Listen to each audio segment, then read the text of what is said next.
You're listening to a Roddenberry podcast. Mission Log Prodigy, a Roddenberry Star Trek podcast. Supplemental: The Hageman Brothers and Ben Hibon.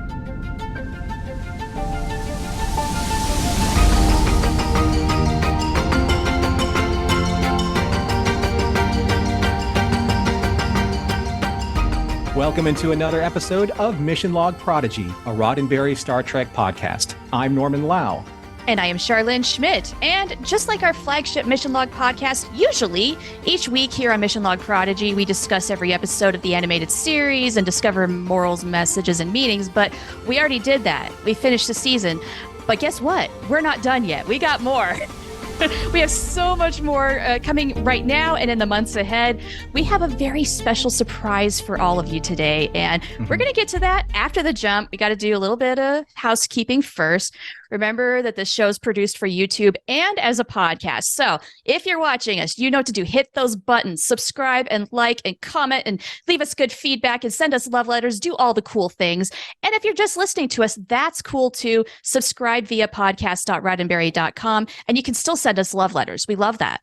And without any further ado, let's start the show.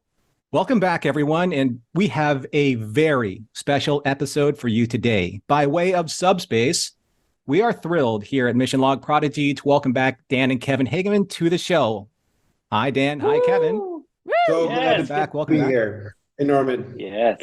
Glad to have you here. And when I talked to the both of you to schedule you for coming back on the show, you texted me back and said, "Hey, Norm, would it be okay if we invited Ben Hibon to the show?" And I said, "I guess that would be fine. You know, sure, of course it would be fine." So, Okay. we're thrilled to have you here. Welcome, Ben.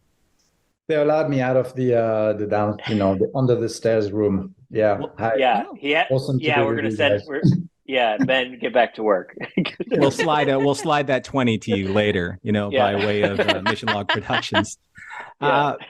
When the last time Dan and Kevin, you guys were both here, there were a bunch of questions that we asked you, and they almost kind of felt like, just wait, wait until the season is done, wait until the entire storyline's finished. So I'm gonna repeat one of the questions that I asked you, and just to bring up like some facts and figures that maybe the audience may take them by surprise. So it's been 20 episodes. It's been around 440 minutes, or about 7 hours worth of content, for the totality of the season. So when we had you on for the second interview, you said, just wait until we get to the back half of the season, 11 through 20. Then you'll really see like the vision of this series. So you've reached that goal. You've all reached that goal. And this question applies to all of you. So reading what you've seen on social media and kind of feeling some of these new audience members saying, "I can't believe I slept on this series. I can't believe that I haven't watched it yet. I can't believe how this has won me over." How are you feeling now about the series at this point, knowing that you have reached that back half? You can now say that, we wanted you to wait and see, and we're here. So how do you feel about it now? Like, how do you feel about where you are at this stage with Prodigy? Well, for me, as a creator, you have to just fall in love with what you're doing. So even before people's reactions, I think Dan and I and Ben included, we're watching this finale and we're watching these episodes and we're like, if no one likes this, I don't know what their problem is, because we love this thing, and that's all you can do. You don't try to chase what other people want. You got to build it yourself and go, I love this and I hope other people love this. And so it's such a relief to see that, because for me, in hindsight, it was always frustrating when our first episodes dropped. And I saw, some people were like, "This isn't Star Trek. And I'm like, well, just wait. That's a story. What story? Every story has a beginning and an end, and there's a transformation. And I'm like, yes, it might feel a little more Star Wars than Star Trek, but that's because our characters aren't in Star Trek yet. They're going to get there. And so it's such a relief. And it's such a joy, because for us, it's like, this is so Star Trek. When you watch the last 10 episodes, you're like, yeah, this is a Star Trek series. So it's a joy. And like in animation, it's like we wrote this before COVID, and so we're sitting on it. I feel like we're sitting on this little pearl, and we're like, oh my God, can't wait to get to episode 20, because episode 20, we couldn't be more proud. I think the combination of the visuals, the music, the writing, like it all goes together, and it really, like, I keep telling myself, I'm like, it's endings are hard to write. And that was one where I felt like, okay, we did it. I don't know if we'll be able to top ourselves on doing an ending like episode 20. How did that decision come about, deciding that you were going to blow up the protostar and hologram Janeway was going to sacrifice herself? Because that was a heart-wrenching moment for all of us. That was in the pitch. That was before we even, I think that was before we even wrote the pilot. And I remember we were pitching, I remember David Staff, who's like one of the head dudes at CBS. He had this look on his face. He's like, I thought this was supposed to be a kid's show, but he said it with the most, like, this is amazing. This is, he was sold in the room. And this is, so yeah, we always kind of knew that. We knew that bittersweet ending of losing hologram Janeway, but having Admiral Janeway just right around the corner waiting for them. Okay, cool. Good to know. I think there's also, the COVID made it even harder. I think you're talking about animation taking a long time to bake, but obviously we had, COVID happen, and some production, stages and processes took longer, and so we had to sit on it for longer to really kind of like get to where we wanted to be with the show and deliver the quality that we were looking for, and so some of the split and some of those story arcs ended up kind of being split in ways which were not initially intended, right? And knowing where the characters start, to Karen's point, and where we knew where they were going to end, we knew that those arcs were wonderful and really engaging, and at least subjectively to our eyes, and we couldn't wait to share them. But it just took so much longer to get there, and now being able to appreciate to have the conversation with everyone who can really appreciate the scale of it all is it's a joy. It really is. It really is fun. So I had the screeners. I had the screeners for the last 5 episodes, and I DM'd Kevin and Dan on Twitter, and I said, I'm going to do my final 5 reviews so I can start producing the podcast. And then I said, and I'm going to get to Supernova probably tomorrow. And both of you, or one of you, responded, you have to call us immediately when you're done with Supernova. You have to call us immediately. And I said, well, I'll get you guys on the show as soon as I can schedule. And you said, no, you have to call us like immediately after you're done watching that episode. Why did you feel like so strongly about just being able to talk about it in that way? Is it because I wanted to taste your tears. That's what it was. Right? I love fresh tears. I wanted to hear blubbering. Because Kevin and I, when we watch it, Kevin's probably seen the animatic way more than I have, but like every time we Ben watch even it, more than me.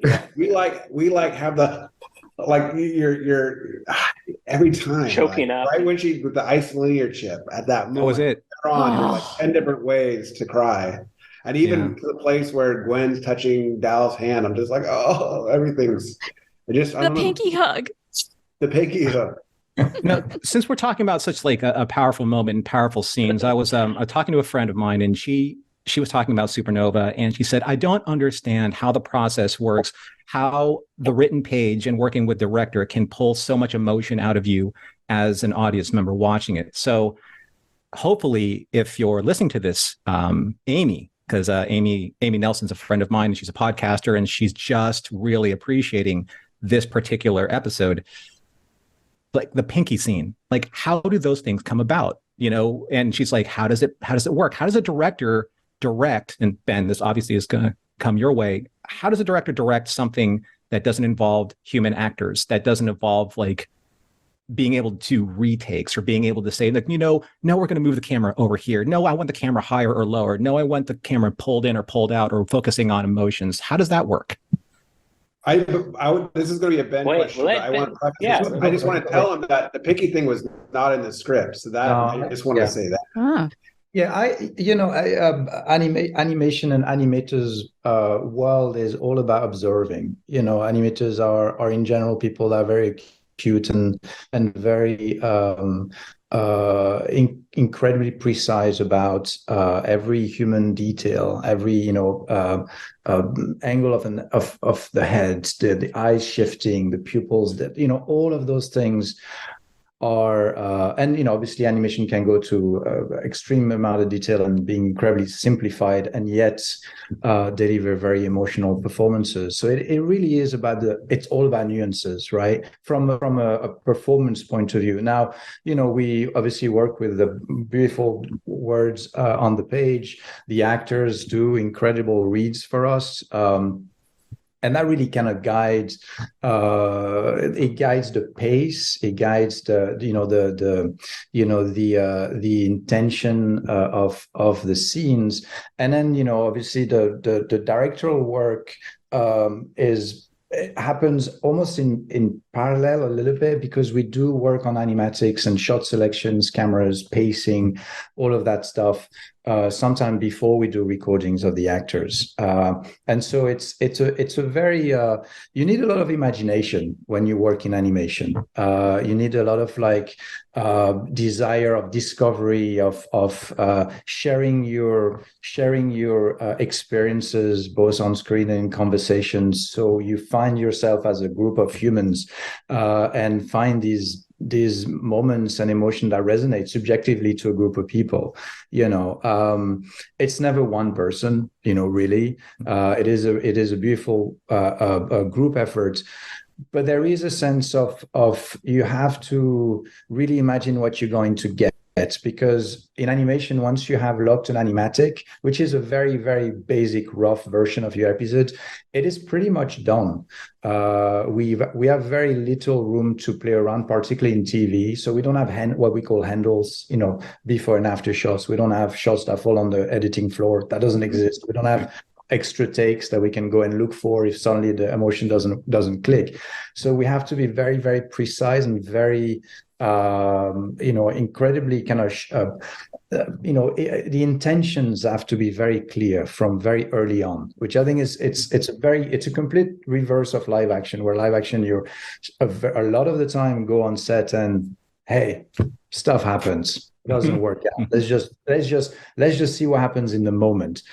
Animation is not about what happens in the moment. It is a slow baking, process but at the same time, the intention has to be very clear. And I think that's where I've been very lucky to work with, Kevin and Dan, and I think we clicked our intentions are so aligned that we have very little discourse in terms of what we're trying to create. And so what it means that is very early on, we're always all going towards in the same direction. That really, really helps in my experience many different ways. And that has been it feels very natural. And we have the same passion for the subjects, the IP, and a same desire to tell very human, very engaging, very impactful human stories, being small or being big. And I think that's that combination that I think we can see on screen.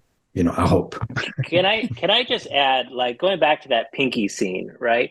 Like what Ben does, is Dan and I have a pretty good, high bar of quality and attention to detail. Ben is just boom, the shade on that shadow is a little bit too red. Let's get a little more blue in there. He is I'm like, what does he notice? He just notices so much. But that Pinky moment, you get these levels of good, script pages, and then you get that great delivery from Ella, and Brett in that scene. And Ella's voice is just so textured and gorgeous, and it just is so rich when she delivers it. So it's better than how it is on the page. And then what Ben and the animators and whoever, I don't know who did it, one of our animators or it was Ben's idea, but that little Pinky touch just took that moment and personified it into this nice little detail. And then you have Nami, our composer, who's looking at this beautiful animation. Mm-hmm. And Ben and the artists are all damn, these script pages are great. We're gonna have to really bring it. Well, they're bringing it, And then And you give Nami's her a looking at it 50-piece going, orchestra. Yeah. You give her yeah, an Nami's like, oh my God, these visuals are so gorgeous and lush. I have to deliver the music to match that. And so then she's doing it. So you get these layers of artistry. And when it all comes together, oh man, it's just magical. That's why we tear up so much. It's just such a I think Yeah. one of the things that we talked about making Prodigy and making an animated show, initially at the start, at the ideation of the project, I think we really wanted to tell a really big story, but in small moments. I mean, at least that was my ambition in terms of the directorial style, if you want, and the hands touch. Things are very human and very simple, and actually very throwaway. But having, seeing these things and seeing characters do these simple things really just put everything back in context. And I think kind of like it is intimate, it is precious, it's for free, but those things, if you don't show them and you don't take the time to stop and see some of these little interaction, then you're losing so much texture to the characters. And I think that's why we certainly have been trying, not artificially doing that, but really kind of finding these scenes and these moments, because 21 and a half minutes is really, really short and very, very tight in terms of kind of like the amount of storytelling we're trying to deliver. So it's kind of like pace-wise, how do we still manage to steal away time for the characters to interact in a very human way? And so this little, looking away for a second or two are really, really important. And we do that with the eyes, with the other faces. We do that as much as we can. We would do more if we could, if we had a little bit more time. But I think it really brings a layer of, hopefully, of sophistication to the storytelling that I hope really elevates, the bigger story, right? Just by having some of those details. When I mentioned that 440 minutes, I mean, I was taking out the opening and closing credits. Those are the 21 and a half minutes of actual story time. So yeah, it's very, very condensed story. So I'm going to admit, since we're talking about that scene, before Shar gets to her next question, the scene that really got me, and then after watching it, I know the scene's coming up, and it's almost even hard to talk about it now. It's when Janeway turns around and she clutches her heart before she turns around the last time to say goodbye. She knows what's going to happen. We know what's going to happen because of that short half of a second movement, right? She's stealing herself. Think about that. A hologram program is stealing herself emotionally to say goodbye. That's incredible, right? That's incredible. And everyone knows it. And then when finally she appears in the shuttle and then Nami's music swells and then everything kind of explodes, that was it. I was done. Yeah, we were all finished. Yeah. Well, before we move on from production stuff, because I love hearing about the processes that go into creating a show that's as intricate as this, because it's countless hours of hard work that everybody puts in, and then it's distilled into this 20-something minute show in its final product. And I've been enjoying this stuff on the Blu-rays, by the way, the bonus stuff about casting the actors and stuff like that. I would love to know, because I'm not a Hollywood person, are there things in these kind of features that always get overlooked? Because you always hear things like the music and the animation and the writers and the directors and whatnot. Anybody in this process who doesn't get the credit they deserve, who are they and why should we know what they do? All of them. So many. Jack Rossi, the LCARs, Jack Rossi, effects, compositing, everything, lighting, rigging, the textures, bones into the CG model. All right, let's give lighting. each of us give one specific example. All right, I started with Jack. I started with Jack and the LCARs. I mean, well, explain more. Jack Rossi is one of our prop designers. But we have multiple people who did the UI. We have it's hard to our team who does the UI, like in prop design, like there's so much that we look at this stuff and we usually approve it because it's gorgeous and it looks awesome. But now that the shows are out, there's fans who are like catching, oh my gosh, see how they did this? Well, that matches exactly what they did in the TOS episode. I'm like, that is nuts. Like I can't, at such detail that, I give all credit to our entire team who loves and cares for this show. And they're giving that extra 110% to get those details just right. Hats off to them. Yeah. For real. Who else? Jeez Louise, where do you I mean, start? yeah, I think it's not fair to give names because there's too many people. But even think about the asset management productions. People that are like the backbone of managing the volume that is actually created, and make sense of that, and communicate with our vendors, which are in different kind of countries, different time zones. So it is truly an effort that spread across the globe with people in every country. Yeah, the third person was like Otis and our sound design team.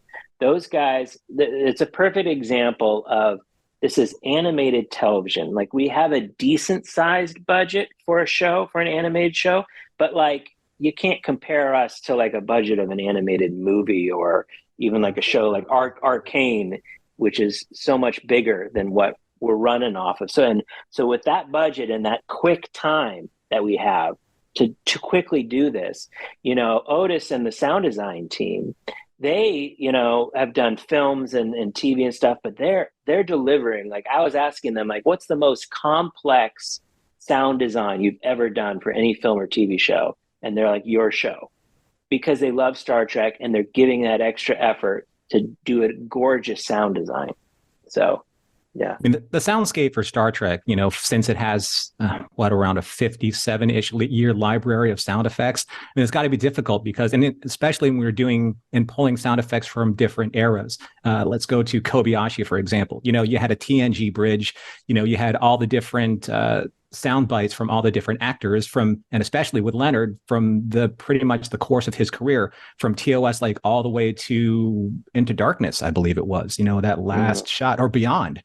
So fans will notice. I mean, you're right. There's the one fan on Twitter that can capture almost every single LCAR screen and every single fuselage bolt, and you gotta love fans like that, right? Because that's almost like an education. But yeah, fans are very particular about that. So I do believe that anyone who kind of like wants to bring their A game to a show like this, they're great at what they do, but then they also give that little bit extra because there's that Star Trek fan in them. Let's bring one big name out here who's probably one of the biggest, and he's behind the scenes too, and that's Aaron. I don't think that Aaron would have been able to pull off All the World's a Stage without him knowing what he knew about Obsession and creating an actual like storyline for the Galileo, a shuttlecraft that we all love now as the Gallows. And then you have the entire backstory of, the red shirt legacy. And then the one-off character. The one-off character. Yeah. Right. And then Garavik. And then you have also the double entendre with who are we as fans that we put ourselves out there and study and memorize and put all of our fandom on our sleeves to the point like the Starflight aliens did. I mean, that's brilliant. Right? Yeah, while Aaron Walke's love and knowledge of Star Trek is, vital to it's in the DNA of the show. The show would not be what it is without that love and that. We love it because he's like a kid in a candy store. Like, this is his lifelong. I don't know if he ever thought he'd be writing for a Star Trek show. So it's a joy to watch someone write with their heart, and it shows. It shows on the page.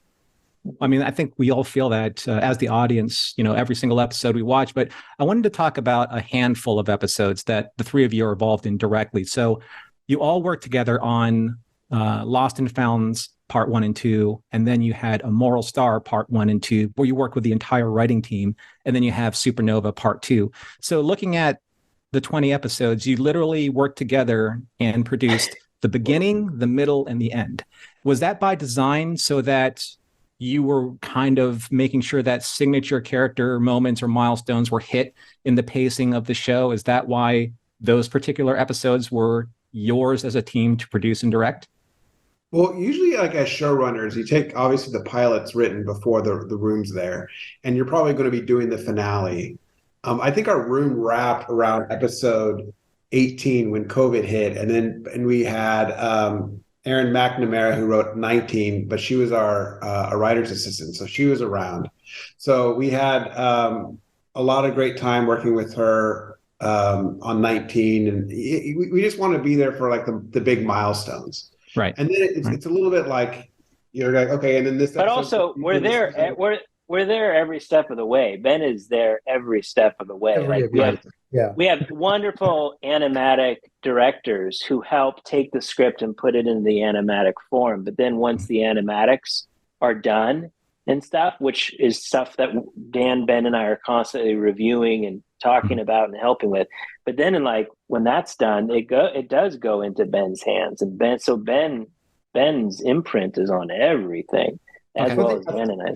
And I think for the I think you do have the bookends, and I mean for sure the pilot was a show setting up the show stylistically, the tone, the pace. We're talking about directorial, the humor, the kind of performances that we wanted, the lighting, the cut, all of those things, kind of like. And I think it was really important that double episode was chaperoned heavily, particularly, at least for me, visually, it was very important to be directing, that opener, and then kind of like to set, a set of stylistic roles in some ways that we could then utilize, sometime enhance and use, but at least kind of like stay within that box, so the show would have some visual coherence later on, and have a sense of unity, depending on like which director would come in and understand the language of the show.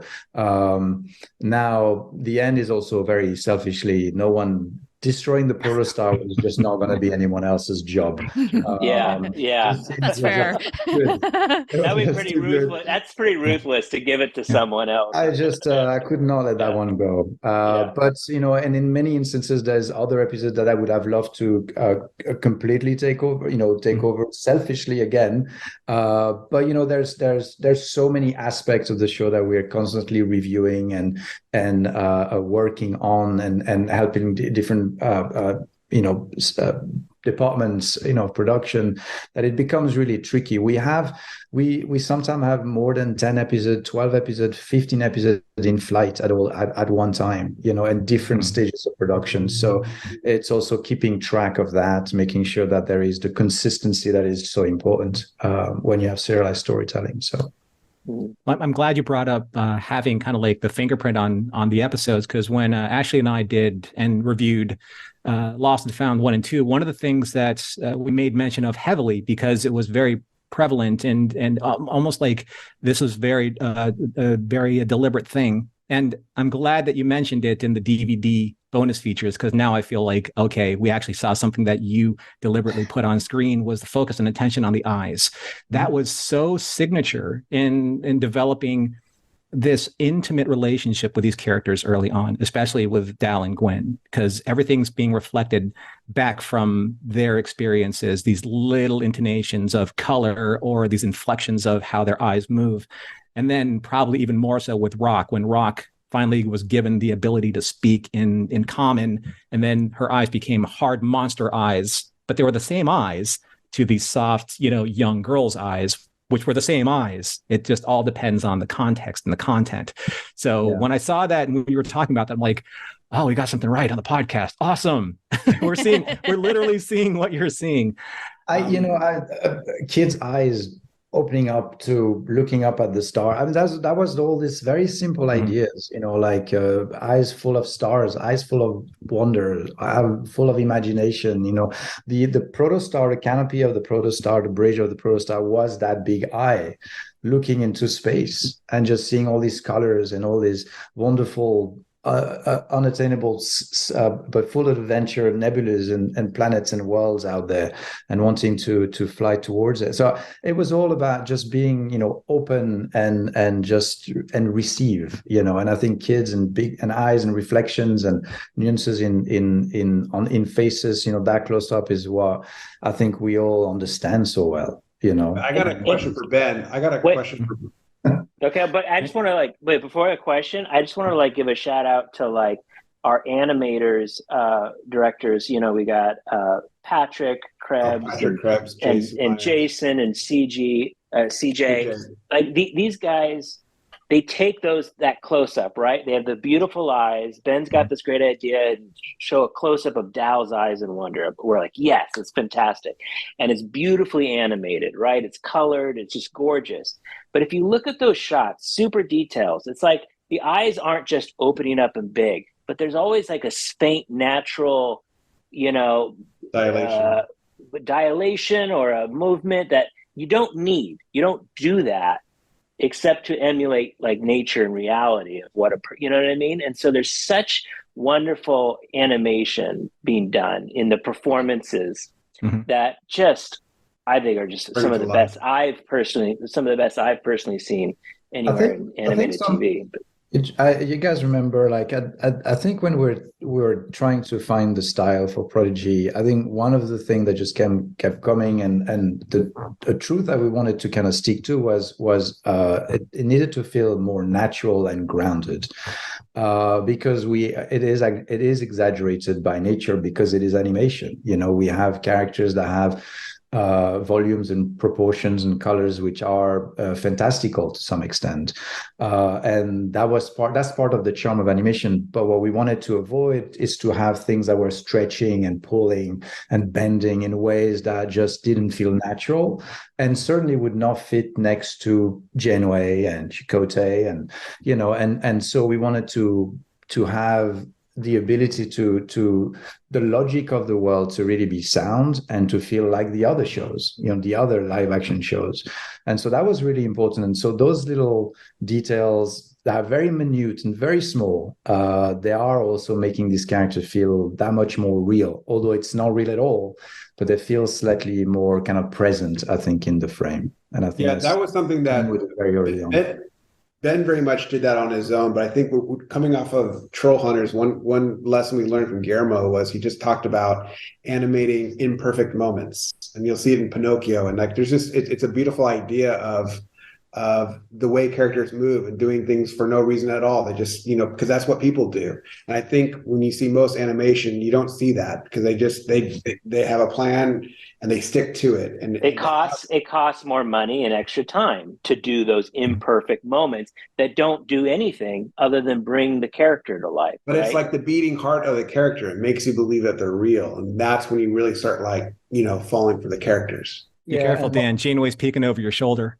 Yeah. So she's supervising you. I wanted to ask Ben, and if this was planned in Lost and Found, when Dal's looking up, in his first failed mission, right at the credits, and he's looking up at the stars. Did you mean to match that when they're in the shuttle in episode 20, looking out? You mentioned that, Norm. Yep, for sure. Yep. For sure. It was the whole please. I learned that from Norm. For sure. Through the glass, you see the stars. You see the stars in his eyes. Yeah, for sure. When I saw that scene, I'm like, that's it. You're bookending those two particular moments, like Dal's desperation versus Dal's gratitude, like right there in the bookends. I'm just like, and that's why this show has elevated itself in my personal fandom because of details like that. There's something that if you're familiar with the name Richard Taylor from Weta Workshops, he was the production designer for Lord of the Rings. He said that the reason why like our artisans and our craftsmen, they put like the sigil of Gondor on the inside of armor. He said it's not because people are going to see them, it's because they're meant to be there. It gives that added sense of realism to the actors so that you can get the best performances out of them. And every single detail that you put into the show, it informs somebody in the audience that's supposed to be there. That is supposed to inform me about something. There's a hidden secret. There's like a code that we all try to decipher when we're watching these shows. And when I saw those two scenes together, it blew my mind. It absolutely blew my mind. And I can't wait. And I hope people do this in their rewatches where you're looking for things like that. We're looking for kind of like these synergies that are working from beginning to end and how this all ties together. I think, I know that you guys are like, just wait. keep watching. And just to add to, and that code is something that you look you look for artists and creative people and passionate people that understand that code and have it for themselves. It's not something that you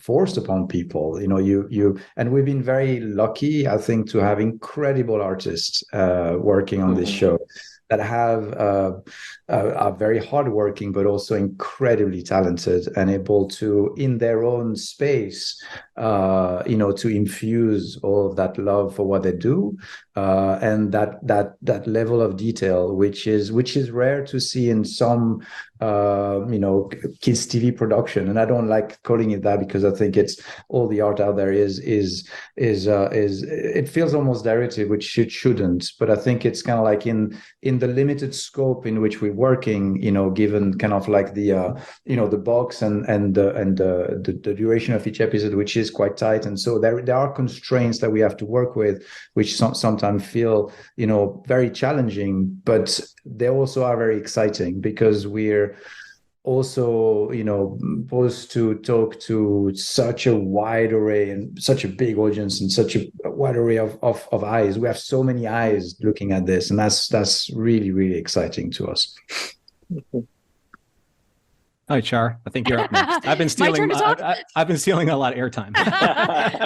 Well, how about if we skip or shift gears into something that I think is on everybody's mind at this point, because we've seen season 1 now. It's finally happened. Now we want to talk about merch. Yeah. I remember in the previous interviews, one of them, that you mentioned how much COVID wreaked havoc on that whole process, and it's a long, painstaking process to begin with. I was wondering if you could give us a little bit of a status update on where things are at right now. Have things stabilized a little bit? Are things in the pipeline? What can we look forward to? Because season 2 is probably off in the distant horizon, yes? Yeah, well, I know for the toys, I believe we heard around Easter, I think. That's the latest. Yeah, the latest April, Easter time, which supposedly is a big time where people buy like action figures and this and that, maybe for Easter baskets or something. So they tell us after saying it's going to get delayed. But yeah, we were hoping for Christmas, but I know an art book is being made. I think a few art books are being made. Well, that's the plan. Again, yeah, the pipeline issue of even just getting paper for books and stuff is hard. I think it's a hard push. Like if you're like Stranger Things and you came out on a Netflix and it's bombastic numbers and stuff, okay, yeah, they start hustling, right? And people are working hard at getting stuff done, but it's still like, we just have one season out. And it's just, and it Paramount came out Plus kind had just come out. Yeah, they were like, it's a toy on Paramount. It's a kids show on Paramount Plus, and everyone's a little anxious of like, okay, you don't want to fill the toy shelves with all this stuff and then have, the people not come out. So it's for shows like this, it's always a slow build. It's a slow build. Everything, yeah. So we just need to be more patient, is what you're saying. I know. Trust me, and we're being just as patient as well. We're right with you. We're chomping. And we have seen things which are very exciting. Yeah. Can we talk about the I don't know. No restriction on our part. You guys can talk about whatever you want, making sure that you're not obviously violating your own NDAs. So there's some good stuff. So I've seen the toys are beautiful. We've held the toys in our hands, and they're every single toy. Yeah, Playmates. Like I remember Kevin and I were a little bit worried at first. We're like, okay, or is it going to get up to the levels of what we want? And they have. The toys are. Yeah, Playmates is awesome. Yeah. Well, I hope that they sell well because the numbers are going to hopefully like give us, say, like Zero and Zero's new body, which was amazing, right? Zero's Starfleet armor. There were a couple things I saw that I wouldn't say they were confusing, but the merchandisers out there do love the title of Supernova. So there's Supernova, the video game that's on Switch and a couple other platforms. There's a book that I think is a tie into that video game. And then, of course, there's the finale of the 2-part finale. So Supernova and Prodigy are kind of synonymous right now in the branding. Yes. And of course, we're going to get Murph 1 and 2. Hopefully we'll get the second Murph because we love toddler Murph. And they do. It's by design, like we're trying to we want different action figures. I want the different versions of Murph or the different versions of Zero or Dow in his winter clothing, Right. uniform versus his. Yeah. And we all, and we're talking also about our book, which we all very keen to do, and particularly for Murph, probably a full chapter on Murph. We've done about 250 designs for Murph, which was absolutely possible Yeah, to lock, and then ended up on the simplest thing ever. But it's and I think those are big swings, right? Changing this character mid-season. Ooh, it was for a couple of episodes. We're like, ooh, what have we done? I think that was the most. I think this was the most contentious. The Murph design was the most contentious between Ben and us, and it was like no one knew. Like our early designs were horrible. When I say we, it's like our early. But what we said we wanted was not good. It's really difficult. A lot of this.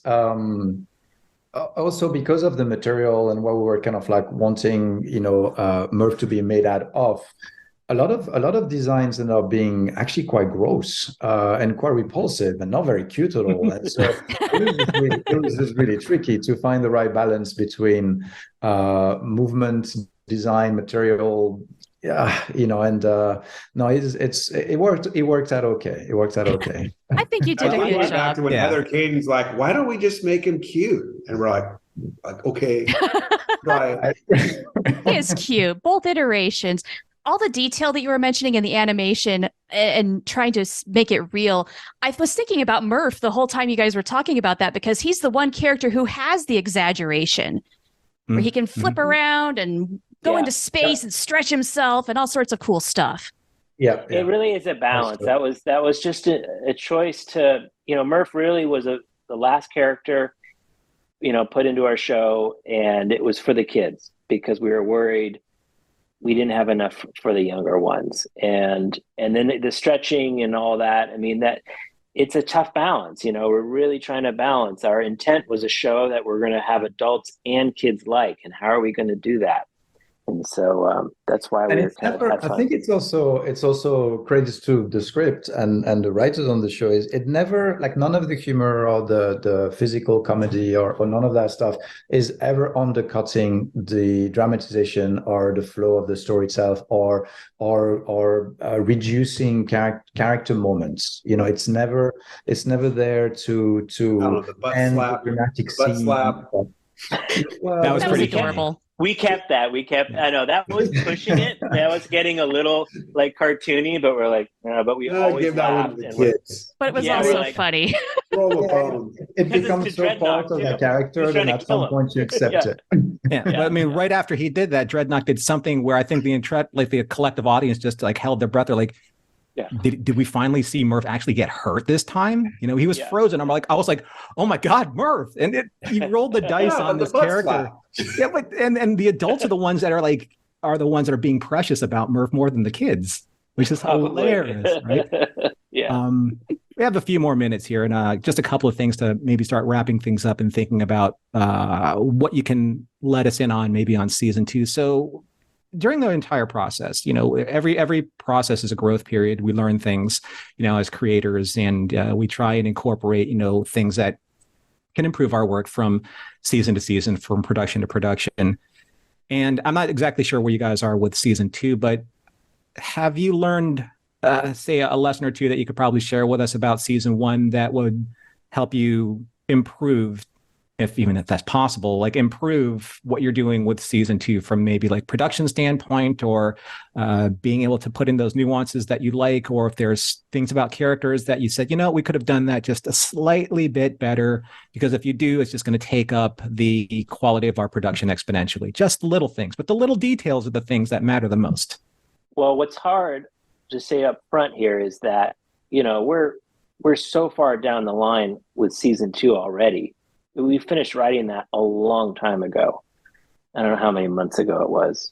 What is it? 8? Actually, I think when I interviewed you the second time, you guys were done writing, and that was like an 8-month break between 11 and 10 and 11.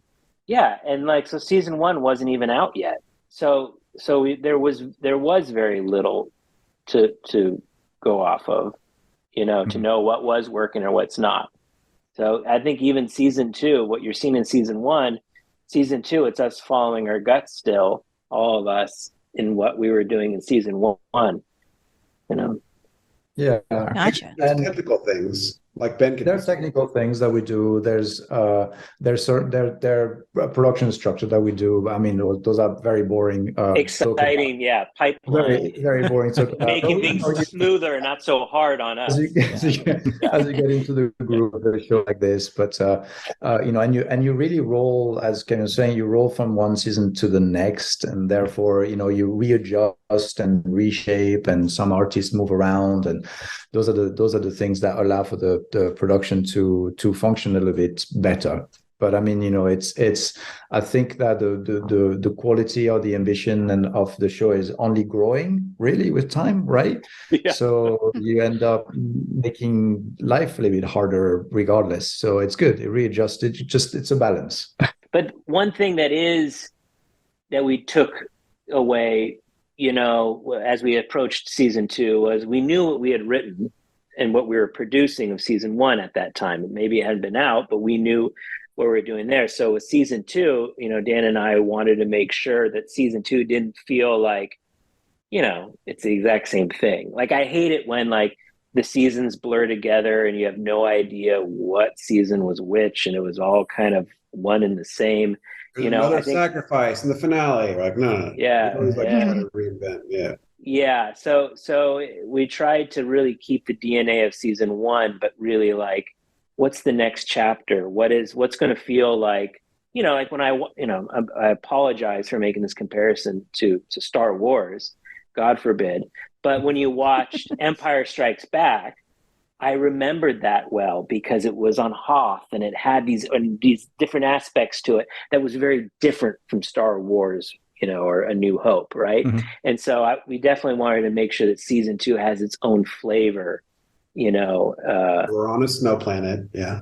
Well, we did a snow planet, so Darth Vader makes an appearance. Yeah. Right. Giant walking cameo. machines, things like that. I think it's also we're gonna ruin everything that you. Yeah, the kids kind of like keep growing, and their experiences and their place within the group might change, might not change, might grow and solidify and all of that. And I think that's the good stuff, really. It's despite the kind of the wells and the experiences and the challenges and all of that, it's just the growth keeps going, and I think that's what's so wonderful about TV shows and the ability to have so many stab at the characterization and just really capture something that is ever changing. And kids are great for that. They're perfect for that. I think that leads right into your next question, Char. That's perfect. It is. Looking even further beyond season 2, do you all have a vision for how long you want this show to last? Oh, of course. I mean, and it's all up to the fans if the people show up and watch it, right? But like, yeah, we're all, our heads are always in the clouds here with like, okay, we want to do an animated movie, like I would love for this show to keep going for many, many seasons. Right. And then just sort of like what they did with Next Generation, they had the show and then they started to like spin off and do the features. Right. And so to be able to have the show and then to have a feature like would be amazing. Not only just an animated feature, but you could do a live action feature, would be absolutely stunning. So we have lofty ambitions. That's phase 1. Yeah. Phase 2. Okay. And it's always funny. It's like if you ever park rides. Ramsey Nato, who's the head of animation, we absolutely adore her. She's the head of animation for now all of Paramount and Nickelodeon and stuff. And so whenever we sit down with her, and we're always asking about. Or she'll bring up maybe a season 3 or talking about possibilities, and we're like, season 3 and season 4, and we have an idea for the movie, and she's like, whoa, one thing at a time. So know that we're always going to push. We're pushing as hard Please as do. we can. We're and again, everyone, the network and the studios have been so supportive, so wonderful. They love our show. Notes are so minimal, like the trust that they have in all of us is so great. And I think the future of our series, it really rests in viewership. If the viewers are there, the show will keep going. But if the viewership isn't there, the numbers aren't there, it's going to be hard to convince the studio. I'd have to think that after a really stellar, seriously, the best Star Trek first season ever, I'm just going to say it. is if you keep producing at that level, and I don't even know how you set the bar that high, but you did, the audience will continue to watch because it's brilliant, it's heartfelt. You get so many things right that previous Star Trek did. Like, I feel Voyager walked so Prodigy could fly, that kind of a thing. And if you just keep doing what you're doing, we've got a lot of good Trek to look forward to. I'm very excited about that. And obviously the awards shows, they've taken notice. Can we talk a little bit more about like the Emmy nomination and the Emmy win, for Prodigy? And does that give you a little bit more negotiating power when it comes to trying to produce and push a little bit more of what you want to do with the network? I think it helps, but it's a business. They're going to look at the numbers. That's what's going to really push them. Yeah, but it helps. It helps. And I think we just gotta thank you for those kind words, Char. And we're so happy and proud that the Star Trek community is loving the show and stuff, but we have to our show can't just rest on them. Like, we need children out there who aren't in Star Trek households, who don't know anything about Star Trek. How do they find this show? And, because we feel like when people find it, they love it. So this is a plea to the fans. Everybody have one more kid. Start having kids, and then start going to Paramount Plus. Prodigy is that perfect gateway to somebody who knows absolutely nothing about Star Trek, and they can start watching Star Trek with somebody who's an expert fan. It's very versatile that way. Yeah, I think the one thing that Rod really did help and his contribution as an idea to the podcast was for us to get those voicemails from the kids. Because from, say, Dietrich and Rook and Sarah, like Dietrich being 4 and probably having one of the most profound responses at the end of Supernova 2 it brought me to tears. I'm like, a 4-year-old is seeing the message. And I'm like, that's what this is for. And I really do thank Rod a lot for that. I just want to ask, do you guys have any final parting thoughts for our listeners, aside from having children? And that's a good piece of advice, but I'm not sure if everyone's on board with that. Is that the takeaway? It's a good one. Have more kids. Watch Star Trek. Parting thoughts. Do you guys have anything? I'm excited for season 2. It's like as excited as I was for people to watch season 1. I think internally our team is like, wait for season 2. Like I think we all love the cast and crew, and we love, these characters, and it's a totally different adventure. I mean, I guess what we can tease is we talk about like when Kevin and I kind of break down a season, we try to boil it down to like, well, what is this season? And we're like, season 1 is about a bunch. I mean, you could reduce it down to about a bunch of kids who steal a ship. Mm-hmm. And go, season 2, we want to see these kids earn a ship. So that's the next step. Yeah. Okay. Yeah. Cool. And I don't know, like my parting thing is just, thank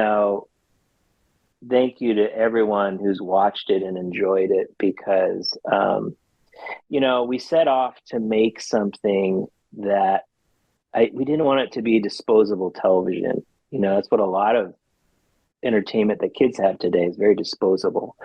And when I grew up, there are certain movies and things that stuck with me, like E.T., let's say. E.T. stuck with me. Goonies stuck with me and has molded me. And I have an affinity. It's a part of my childhood, right? And I think we set off to make a show that could become a part of someone's childhood. I can't wait and hope that some of these kids, they'll grow up, or they'll, and I'll talk to them and they're 20 something. And then to say that this show was their childhood. I mean, I would love that. I'd be so proud. Ben, any last words? We're deep making season 2. We're all incredibly excited about it. And the fans have been absolutely incredible. The response has been so joyful to watch and to take part in. And so keep having these conversations between new fan and old fan, young and old. I mean, that was reason why we made the show, I think, is to open up as many conversations about all of those different ideas and concepts, the old and the new, animation, live action, all of those things are music to our ears, and we love it. So as much as we can have all these conversations, I think that's the way to spread not just the word about the show, but about some of these future ideas and revisiting those concepts, diversity, inclusion, all of these good stuff. So I think that's if that's what Prodigy becomes, and for its run, at least up to now, it is all we hoped for, I think. Beautifully said. If you don't mind me asking, if you'd like to share where your fans of Prodigy or your work, Dan and Kevin also work, and your fans find you on social media. I think we're just at Twitter at Brothers Hageman. All righty. And Ben, yourself? I have an Instagram account where you can see some pretty frames from Prodigy now and then. I think it's ben.hibon. Okay. Cool. Very good. Very good. Thank you all for being here. It's always a pleasure to have you all on. Ben, thank you for being here for your first time, and hopefully it's not your last time. We would love to have you back, obviously, to talk about season 2. Dan, Kevin, always a pleasure having you here. And on behalf of Mission Log Prodigy and the Roddenberry Podcast Network, thank you for being with us on this episode. And I am sure that I can speak for Shar, for Ashley, for everyone here at Mission Log Prodigy, the podcast, that we look forward to the return of Star Trek Prodigy Season 2 in 2023. Well, that was fun. Just a little. Just a little. So any final thoughts, Shar, on what Dan or Kevin or Ben had to say? Was there anything that stood out to you in particular, especially with their final thoughts, because their final thoughts were pretty insightful? They were, but you know what I really dug, because I'm such a behind the scenes junkie, was talking about the process of how the show is put together. That's something that the more I learn about it, the more curious I get. So the fact that they were willing to delve into really incredible detail about that, it just made me so happy. How about you? I liked, it wasn't really too much of a spoiler, as much as I don't want it to be spoiled, but even what Dan said about, the season 2, the kids are going to be earning a starship as opposed to stealing a starship. I like that, but they kind of were earning the starship too in season 1. So it's not really quite as much of a spoiler. And maybe that's a good thing. It's really not. No. I mean, the kids are going to keep growing. They must continue to change and thrive. And that's not a bad thing. Earn's a good word, though. It'll be interesting to see how they earn it and who they earn it with. Well, Admiral Janeway is going to work them hard. Right. They will be earning it through her, I'm sure. But then know what? Season 1, if that was any indication, they're going to subvert every expectation we have along the way. So I'm very excited about that. Yep. And so am I. And I'm excited for, them to come back on the show, all of them, Dan, Kevin, and Ben, and even more people that have worked on Prodigy in the weeks and months to come, as we're waiting for season 2 to be back, on our airwaves, hopefully sometime in the fall of 23. We can hope so. Mm-hmm. I don't know. I'm just waiting for the announcement, trying to be really, really, really patient about it. But I don't know. In the meantime, I'm so glad that we are going to do things in the interim. However, we have reached the end of this show. So thank you, everybody, for joining us here on Mission Log Prodigy. If you enjoyed the show, please make sure you like and subscribe and share and do all of the things. Make sure you're looking at the Prodigy playlist on the Roddenberry Entertainment YouTube channel. You can find all of our past episodes on there. Mission Log Prodigy is produced by Roddenberry Entertainment, production and technical direction by Earl Green. Our website and your opportunity to comment and connect with us is at missionlogpodcast.com. And if you would like to support Mission Log directly, and you really should, you can do so at patreon.com/missionlog. So thank you, everyone, for taking the time to be with us. And even though we're in between seasons, rest assured that Shar and I are working on plans to bring you some fantastic content between now and then. Prodigy Season 2 will probably be here before we know it. Let's hope. And like Shar says, make sure to subscribe to all the channels so that you are informed when that new content arrives. Thank you for listening, and go boldly and go fast.